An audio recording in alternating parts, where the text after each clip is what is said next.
Mao inicia uma campanha de grande revolução cultural proletária. O culto à personalidade passou a ser fortalecido, inclusive com a edição, em 1960, de um livreto de citações que viraria obrigatório nas mãos de comunistas chineses, especialmente do exército.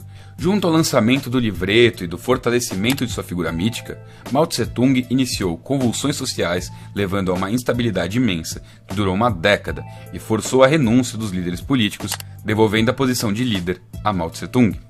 Acusado de intentar uma abertura ao capitalismo, o ex-presidente Lee foi enviado a trabalhar em uma fábrica de automóveis. Vários intelectuais, proeminentes generais e boa parte do alto escalão do Partido Comunista foram expurgados, alterando substancialmente a formação do partido.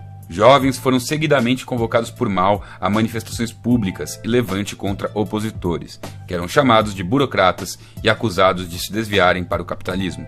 Esses jovens formavam a mais radical ala ideológica na China deste momento, organizando-se em grupos que, junto a comitês revolucionários, julgavam e aplicavam as penas aos pré-capitalistas e outros perseguidos.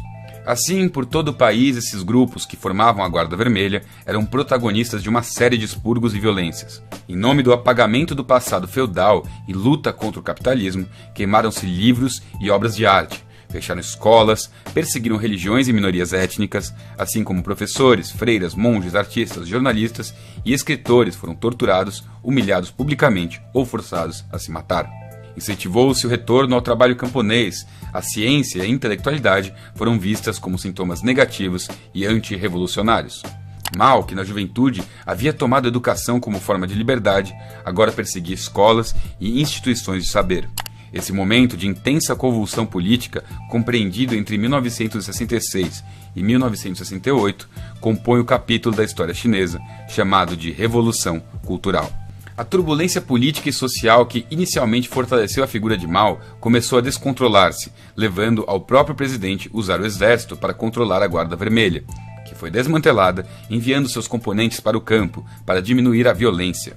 O enfraquecimento do poder de Mao equilibrou-se com a tomada de força do general do Exército da Libertação, Lin Biao, e da própria Madame Mao, como era chamada a primeira-dama. Após seguidas tentativas de golpe, Lin Biao tentou fugir para a União Soviética, mas seu avião caiu na Mongólia em um acidente que não tem cara de acidente. Apesar das disputas internas, a China observou algum progresso tecnológico, chegando mesmo a lançar seu primeiro satélite no espaço e testar, em 1964, sua primeira bomba atômica. A demonstração do poder bélico estimulou países ocidentais e mesmo o Japão a buscar relações diplomáticas com a República Popular. Além disso, a tensão entre a China e a União Soviética mostrava a países como os Estados Unidos oportunidades de negociação. O reconhecimento norte-americano ao Estado chinês, em detrimento de Taiwan, na década de 70, iniciou uma relação de amistosidade entre os dois países, trazendo em 1973 o então presidente Richard Nixon a Pequim, selando uma abertura do país ao exterior até então nunca vista. E esse foi, na verdade, o último feito político de Mao, que já se encontrava doente e debilitado. O ano de 1976 é marcado por duas importantes mortes na República Popular da China. Em primeiro lugar, a morte do primeiro-ministro Zhou Enlai, respeitada figura pública que leva a um intenso confrontamento entre o povo e o governo chinês. Meses depois, seria a vez de Mao Tse-tung, aos 83 anos. Sua morte, em setembro daquele ano, abre espaço para uma luta pelo poder, afinal, não estavam previstos mecanismos de sucessão no seu governo. Dr. Enéas cita o grande líder chinês e filósofo Mao Zedong. Eu vou pedir licença à filosofia e vou citar Mao Tse-tung, que é um filósofo, que foi um filósofo, morreu há muito tempo, e que é um dos representantes do movimento comunista mundial. Mao Tse-tung tinha uma imagem belíssima. Eu estou falando com respeito a todos, mesmo com aqueles de que discordo. O que o grande líder chinês queria dizer, e eu estou dizendo grande líder porque ele o foi, independentemente da corrente ideológica que tenha defendido. Um grande líder.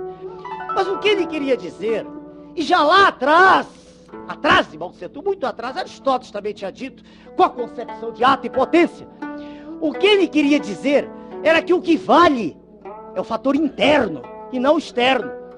O externo é coadjuvante, mas não é determinante. O que é determinante é o que está ali dentro.